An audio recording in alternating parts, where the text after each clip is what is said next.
Kathy, Paradise is still closed and it is an eerie place. There's a mandatory evacuation order still in place, which means only the media and some power crews are being allowed in.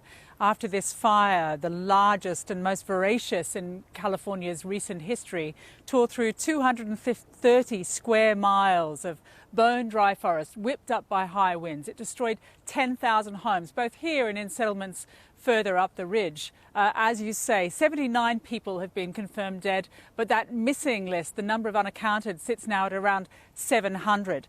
We've spoken to one young woman who believes her mother is dead, and we also spoke to the last man standing in this town that he loves. The climate's good. It's nice and peaceful. Everybody's got a smile on their face, a nice good morning for everybody. Yeah, it wasn't called Paradise for nothing. Lift your gaze in Paradise and the canopy looks like it always has. But at ground level, the intimate wreckage of thousands of lives is on display. Stairways that hang mid-air. Backyard playgrounds melted.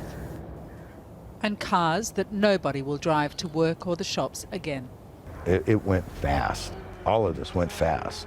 From the time we saw the fire till the fire was over there, 20 minutes. Everything was on fire. Brad Weldon is one of only a handful of the town's 27,000 residents who stayed and survived. He fought the flames with 2 garden hoses and the help of a friend's son. The real scary part where you were having to hose yourself down to keep from burning up was over, so. And you did that? Oh yeah, more than one time, both of us. Really? Oh yeah. Turn the hose on yourself, lay down on the ground, put the hose on yourself, because the fire was coming right at us. This is what it looked like from their house that morning.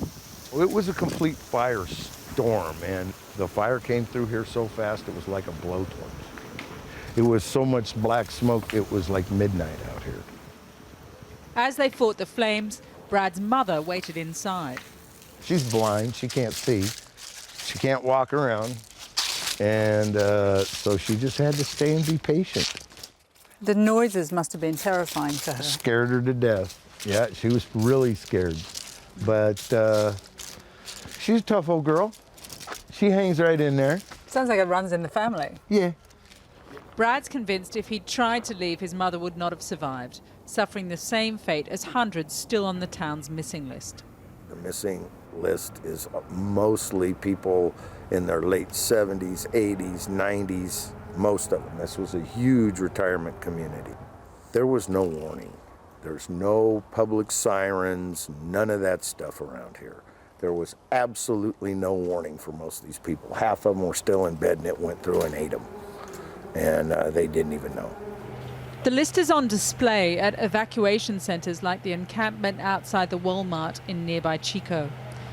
Currently, it runs to nearly 700 names, but local officials insist it's a rough list, printed in the hope some who are wrongly included will come forward.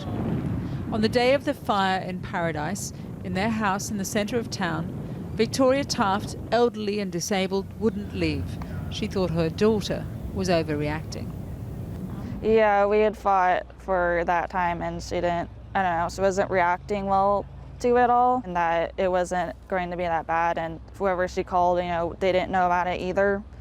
So, and we didn't get any notification the whole time. She thought society was better and, you know, the authority would tell her. Things would work. Yeah. Seeing the scale of the fire as she escaped, Christina says she called the authorities every 15 minutes, begging them to get her mother out. She had blindness from a coma and some neck and back problems. She couldn't drive, and I had told them that. And, you know, they just were like, we have 500 calls like this and send it all to the police line. Those who are missing loved ones can register at local relief centres, but it's been a frustrating process for Christina. It's been 6 days since she gave a DNA swab to match human remains found at the house she believes are her mother's. Well, they took her off the missing list, what people told me, and I did check today, and she's not on there, but then they won't call me about it. And they don't put her on the deceased list, so I'm kind of like waiting. How would you describe your feelings at the moment? I'm guessing a lot of grief, but also a lot of anger. Yeah, a lot of anger, sadness, loss. There's guilt and shame, And of course, everyone says, you know, it wouldn't be smart to wait, but you know, everyone I'm talking to almost just waited till the flames were in their yard. Those life and death decisions, whether someone would have survived had they left sooner, had the roads been clearer, had there been a better warning system or better preparations, all hang in the air in Paradise. For now, forensics team continue to sift the ashes for remains.